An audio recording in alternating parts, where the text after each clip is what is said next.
పేదలకు ఉపాధి కల్పించడంతో పాటు గ్రామాల్లో ఆస్తులను సృష్టించేలా వికసిత భారత్ జీ రామ్జీ పథకాన్ని అమలు చేయాలని ముఖ్యమంత్రి చంద్రబాబు స్పష్టం చేశారు.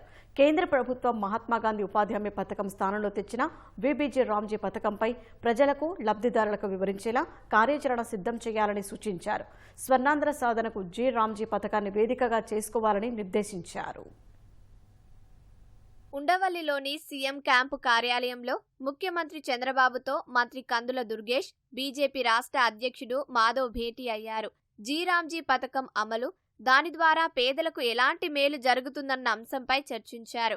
కేంద్ర ప్రభుత్వం వికసిత భారత లక్ష్యాలకు అనుగుణంగా గ్రామీణ ప్రాంతాల అభివృద్ధి కోసం పథకాన్ని తెచ్చిందని సీఎం అన్నారు. కొత్త మార్గదర్శకాల ద్వారా గతానికంటే 25 రోజులు ఎక్కువగా పేదలకు ఉపాధి కల్పించే అవకాశం లభించిందన్నారు. కొత్త నిబంధనల వల్ల రైతులు, వ్యవసాయ కూలీలకు మేలు జరుగుతుందని ఆశాభావం వ్యక్తం చేశారు.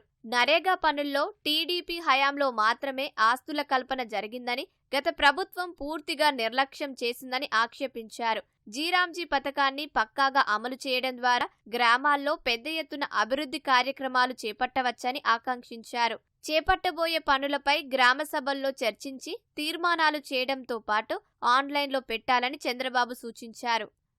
రాష్ట్రాన్ని 10 సూత్రాల ఆధారంగా అన్ని రంగాల్లో అభివృద్ధి చేసేందుకు కూటమి ప్రభుత్వం నిర్ణయించి ఆ దిశగా పనిచేస్తుందని చంద్రబాబు స్పష్టం చేశారు. కేంద్ర పథకాలను సద్వినియోగం చేసుకుంటే రాష్ట్రంలో పెద్ద ఎత్తున అభివృద్ధి కార్యక్రమాలు చేయగలమన్నారు. ఉప ముఖ్యమంత్రి పవన్ కళ్యాణ్తోనూ పార్టీల నేతలు సమావేశమై ఆయన సూచనలు పరిగణలోకి తీసుకోవాలని సూచించారు.